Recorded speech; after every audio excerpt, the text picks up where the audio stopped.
Hi guys, my name is Krish. I'm from the lead designer of KKD Studio, and thank you for this wonderful opportunity for us to present to a wide audience.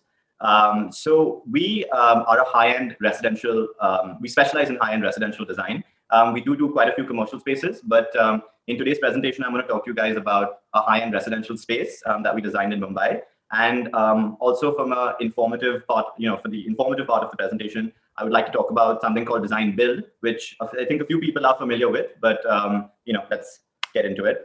So basically what design build is it's a process where your design detailing and your construction detailing go in parallel. For example, as designers, what happens is we tend to kind of come up with creative ideas that might just be so creative, they can't actually be executed on site, and then the final product gets watered down. So what design build does is it takes the construction limitations and the nuances of the site conditions, etc., and it runs in parallel with the concept design stage. So ultimately what happens is your end product is actually something that you've presented to the client, not something that's watered down, the renders, the materiality, etc. So what design build, the advantages with design build are is that your construction cost is realized, and fixed from the initial design phase, which means that, a client is not going to get unwanted surprises as you keep, going through the project, all the way to the end of the project. Another thing is you can actually overlap construction and design completion, simply because if you've planned it correctly, your sequence will enable you to effectively not make mistakes and then get into reworks. So you actually spend a lot more time planning than executing, and then you start. Also from a commercial point of view, for a client, it's actually very convenient for them to have a single point of contact, because usually, if it's a designer and a contractor and a client, there are three parties there. A lot of the clients in today's day and age prefer a one point of contact. So that's one of the advantages. And yeah, so basically that's just a short introduction to design build and how it differs from design consultancy. And for all the designers out there listening, the main idea is you only do what you actually need to do on site. For everything else that can be done off site, please do it off site. Your wardrobe systems, your furniture, even your doors, probably even your prefabricated ceilings. So it's just a small introduction into design build. And now I'm not going to further bore anyone. I'm going to get into the actual presentation of it, which is the showcase. So this is an apartment that we did in Mumbai. It's about 3,200 square feet. It took exactly 118 working days to complete the apartment from start to finish. I want to talk about, a few things. Obviously, first slide, we have images of the residence, which is different parts of it. So I just want to, explain to everyone what we've used, what the design intent was, and how we've actually designed it for the 5 senses. So this is the living area. So what we consider this to be is eclectic, contemporary design with a touch of classical.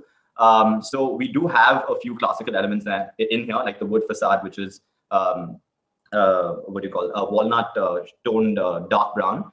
We didn't go with the super modern gray finish of the wood like the chairs. And then we have sofa seating systems from Minotti. We have the table from Visionaire. We have furniture from Giorgetti and all over. So we've actually mixed it up quite a bit. And the interesting part of this was also the way we did lighting. So if you guys take a look at the lighting in the space, we've actually accentuated the corners with diffusers to kind of make the geometry even sharper. That's one of the highlights in this space. Moving on from there, we have this this view, which the interesting element in this, obviously one of the interesting elements in this is the chandelier. So the chandelier is actually designed by Alexander McQueen. We thought that a combination of various materials in the space would give us a very good composition, and we were hopeful of it, and thankfully it turned out pretty well. Further to this.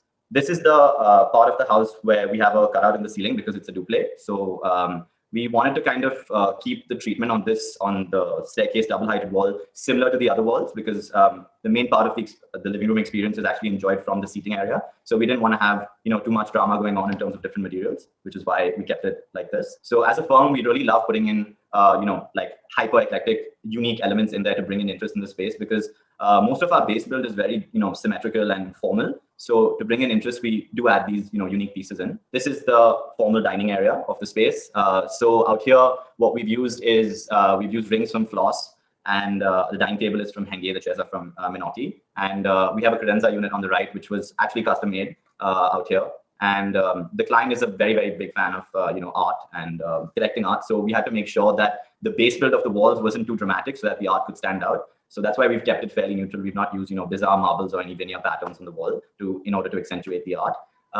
Even out here, the lighting design was pretty complicated because we had beams at multiple levels. So we have some areas where we have spotlights, some areas where we have 360 fixtures to highlight certain areas. So we've designed it in a way where it gives the client unlimited flexibility in terms of their art placements. They can even place it along this long wall out here because we have 360s here. So the point was to do it in a timeless way. And if you give your clients that flexibility, it helps, in terms of keeping the project timeless, and also accessorization can keep swapping around, and it gives the client that flexibility, which is something that we find very important in spaces. So this is just a few other views of the living space. Then we move to this, which is the powder room. So these clients, it was very, very important for them, for their guests to have an amazing powder/vanity experience. So what we've done here is we have a metal ceiling with solar system lighting that's pulled through it. Followed by that, we have arabescato on the walls, it's meant to be a fully monolithic look. Even the door is in marble. And behind the vanity, we have a full-length mirror. The vanity was a very interesting piece. We were very skeptical of using it to begin with, but then we finally got the clients to agree. So we wanted the space to be a kind of out-of-the-world experience, and we thought we got pretty close to that by the end of it. Yep, that's for the powder. And moving on, yeah, that's pretty much what I have for you guys today. Thank you very much for listening.